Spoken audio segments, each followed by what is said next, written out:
নমস্কার, vision plus নিউজে আপনাদের সকলকে স্বাগত। এই মুহূর্তে কিন্তু লোকসভা ভোটের ডামানো বাজানো শুরু হয়ে গেছে এবং কেউ শুরু করেছে ব্রিগেড ময়দান থেকে, কেউ রাম মন্দির উদ্বোধনকে কেন্দ্র করে, কেউ কিন্তু আবার এই দুটিকে কেন্দ্র করে মানুষের সামনে বলার চেষ্টা করছে যে না, ভোট এখনও দেরি আছে, আমাদের ভোটের টেনশন নেই। কিন্তু লোকসভা ভোটের ঢাক কিন্তু ইতিমধ্যেই মানুষের কানে বাজানো শুরু হয়ে গেছে।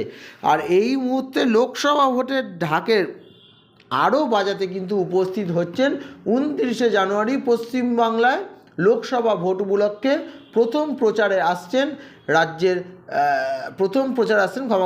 ভারতবর্ষের স্বরাষ্ট্রমন্ত্রী অমিত শাহ। শুভেন্দু অধিকারী জেলা থেকে প্রথম প্রচার তিনি শুরু করবেন। আজ মেচেদার সবার স্থান ঘুরে দেখলেন কেন্দ্রীয় নেতা মঙ্গল পাণ্ডে ও বিজেপির কেন্দ্রীয় দল।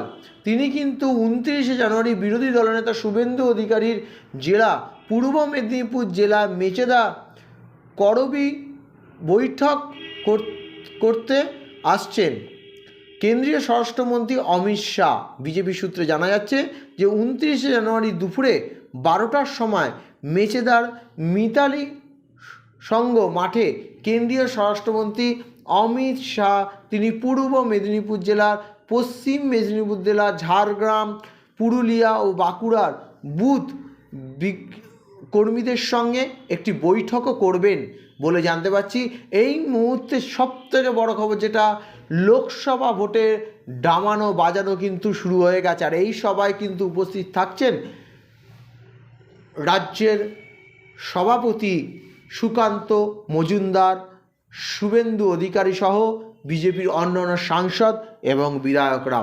অবশ্যই সভাস্থলের দিকে চোখ রাখতে হবে এই সভাস্থল থেকে কি বলেন অমিত শাহ, কী বার্তা দেন দলীয় কর্মীদের হয়, সভাস্থল ঘুরে কি বললেন মঙ্গল পাণ্ডেজি, শুনে নিন আপনারা।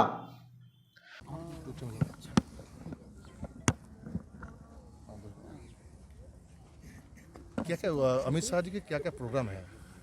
लोकसभा चुनाव 2024 को लेकर भारतीय जनता पार्टी के सभी वरिष्ठ नेता 28 जनवरी के बाद से देश के विभिन्न कोनों में निकल रहे हैं जनसंपर्क के लिए, जनसभाओं के लिए, अपने कार्यकर्ताओं की टोली से मिलने के लिए और संगठनात्मक तैयारी भी चुनाव के लिए, और नरेंद्र मोदी जी के सरकार की जो कार्य रहे हैं, उपलब्धियां रही हैं, उसको जनता तक बताने के लिए, और फिर 2024 के लिए जनता का आशीर्वाद मांगने के लिए भी। और ये 28 जनवरी से पूरे देश में पार्टी की तरफ से ये कार्यक्रम शुरू हो रहा है।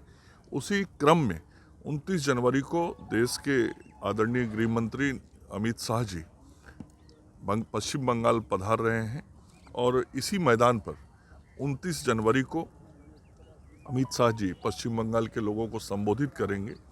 और पश्चिम बंगाल की जनता ने पिछले लोकसभा चुनाव में 18 सीटों पर भारतीय जनता पार्टी को जिताने का काम किया था, और इस बार भारतीय जनता पार्टी का ये टारगेट है कि पश्चिम बंगाल में हम 35 सीटों पे चुनाव जीते, जनता का आशीर्वाद मिले, और नरेंद्र मोदी जी की जो सरकार बने 2024 में, वो ऐसी सरकार हो जिसमें ये संदेश जाए कि यह नरेंद्र मोदी जी की सरकार पश्चिम बंगाल की जनता के आशीर्वाद की सरकार है, पूरी ताकत की सरकार है, और पश्चिम बंगाल की जनता के पूर्ण समर्थन का सरकार है। और अभी जो पूरे पश्चिम बंगाल में माहौल है वो भी ऐसा ही है। तो आदरणीय अमित शाह जी के उस दिन आने के बाद, चुनाव के प्रचार की शुरुआत करने के बाद, पूरे पश्चिम बंगाल में भारतीय जनता पार्टी के कार्यकर्ता गांव-गांव की तरफ निकल जाएंगे, और फिर हमारा गांव चलो अभियान पश्चिम बंगाल में शुरू हो जाएगा। कितना आदमी आएंगे, समर्थक देख ही रहे हैं, इतना बड़ा मैदान है, मैदान भरा रहेगा।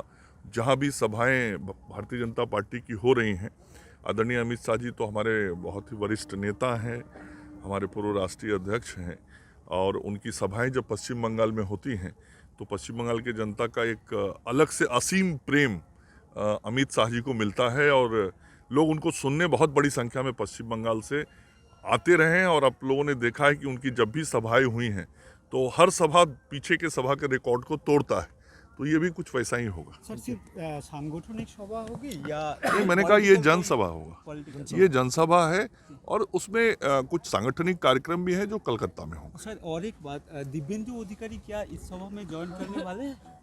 कौन? दिव्येंदु अधिकारी मैंने कहा ये भारतीय जनता पार्टी का कार्यक्रम है। भारतीय जनता पार्टी की तरफ से अमित शाह जी जनता को संबोधित करेंगे। भारतीय जनता पार्टी के सभी वरिष्ठ नेता मंच पे रहेंगे। Thank you. নজর রাখুন, চোখ রাখুন বিস্তারিত খবরের দিকে, চোখ রাখুন ভিশন প্লাস নিউজে।